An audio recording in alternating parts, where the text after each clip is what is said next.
Lustig, tralala. It seemed like I had seen all there was. Maybe I thought I was ready to go back into the basements. Ich würde echt gerne den Safe öffnen, aber the pile of mail on the floor I now saw was addressed to me. No, oops. By the looks of it, I had collected the mail in over a week.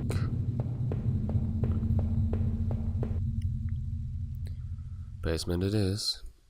Maybe there wouldn't be anything for me to find, but I had to take a last look.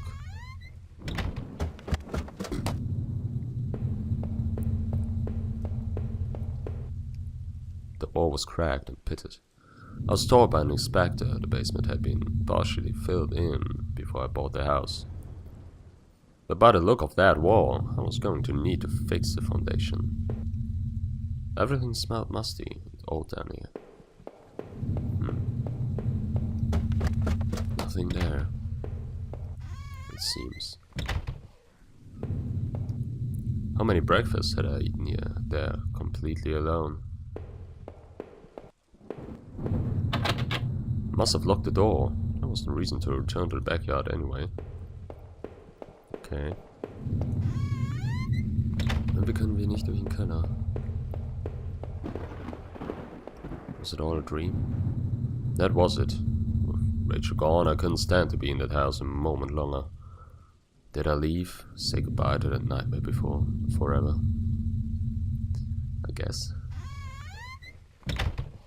Since I had arrived in town, things had been difficult. Working the plant, though, had been good for me. It kept me in line, gave me something to do, and helped me get away from my past.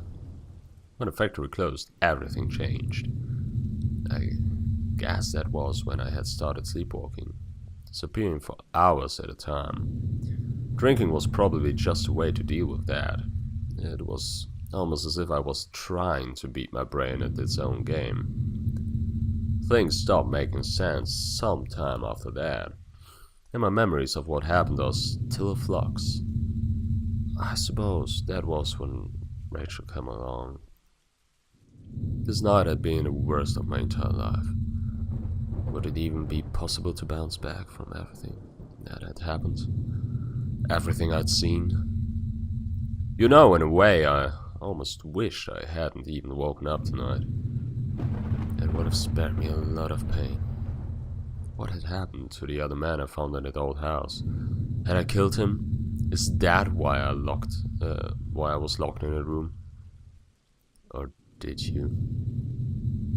After making it out of those tunnels, I thought those sewers might feel safer. I was wrong. The security tape I had watched showed someone being attacked by what looked like two people. But who was it that was attacked? And what had I been doing in Norman's place, or even in that old forest? It didn't look good, that's for sure. Had I been responsible for what had happened there? What did you think? Was I guilty? Or was I just mad? The forest, though, was no escape either. That notebook especially left me troubled. I remembered seeing a similar list on the desk back in the tunnels. Who were the girls mentioned there? I suspected there was more to those words than I knew, though I had no intention of going back. So, it was probably obvious to us both now that I was the one going through those lockers, making a mess of the old factory. But what the hell was I doing there?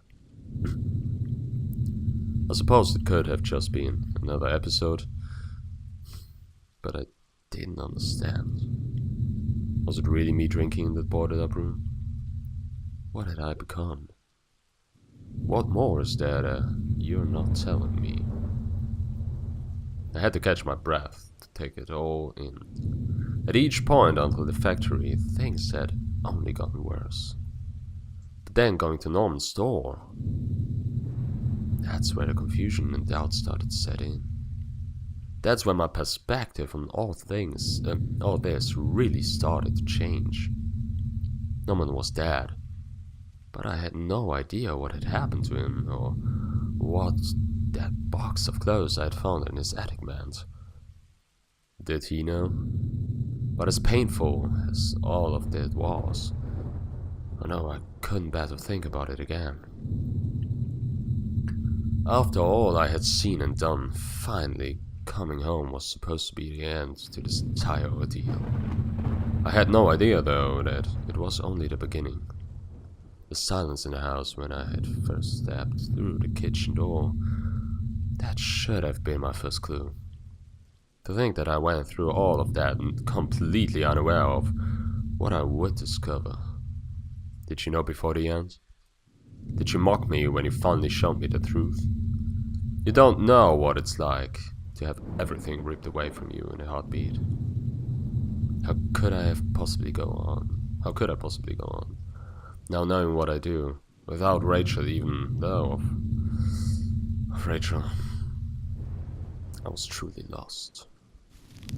As the door swung open, I could smell damp grass and the closeness of the air. After everything, it felt like I had more questions than answers. You made me see the truth. I give you that. But now I was completely lost. You took away the only thing that had kept me going. I was sure word would get out, and soon enough the police would come looking for me. What then? Would you be there to show me the way? What will I do then?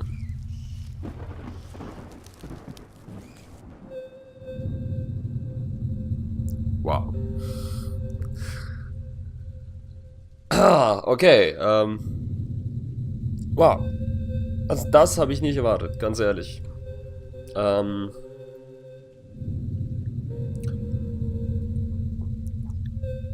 Ich habe etwas erwartet, das mehr straightforward ist. Ich habe etwas erwartet, also nachdem wie das Spiel abgelaufen ist einfach. Ich hätte nicht erwartet, dass ich im Endeffekt so viel Einfluss in einen Charakter habe, sondern im Endeffekt der Mann in den Schatten bin, der ihm ins Ohr flüstert. Noch einmal Gänsehaut.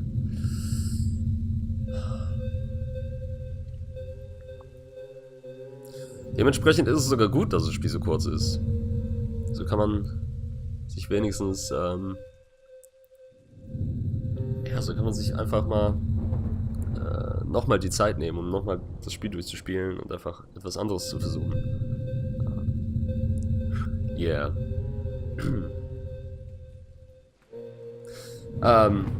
Ja. Nee, echt gutes Spiel. Sehr, sehr cool. Sehr lohnenswert. Findet ihr im Steam Store für ein paar Euro, ist nicht besonders teuer, halt bezogen auch dementsprechend auf die Länge natürlich, hat aber eindeutig wieder Spielwert. Also ich selber werde es wahrscheinlich auch nochmal zocken, gucken, wie es ist, wenn ich ihn quasi zum Mörder seiner Frau mache. Ich denke, das geht irgendwie dann. Ja, danke fürs Zuschauen.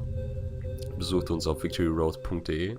Da gibt es noch viel mehr richtig coole Let's Plays und großartige Shows wie unseren Podcast oder unsere Pen and Paper Live-Runde. Ansonsten, wenn ihr auf dem Laufen bleiben wollt, folgt uns auf Twitter, liked uns auf Facebook und natürlich abonniert uns auf YouTube, was denn sonst. Ich bin Breadstone von Victory Road und ich krümel mich. Wir sehen uns zu Hause.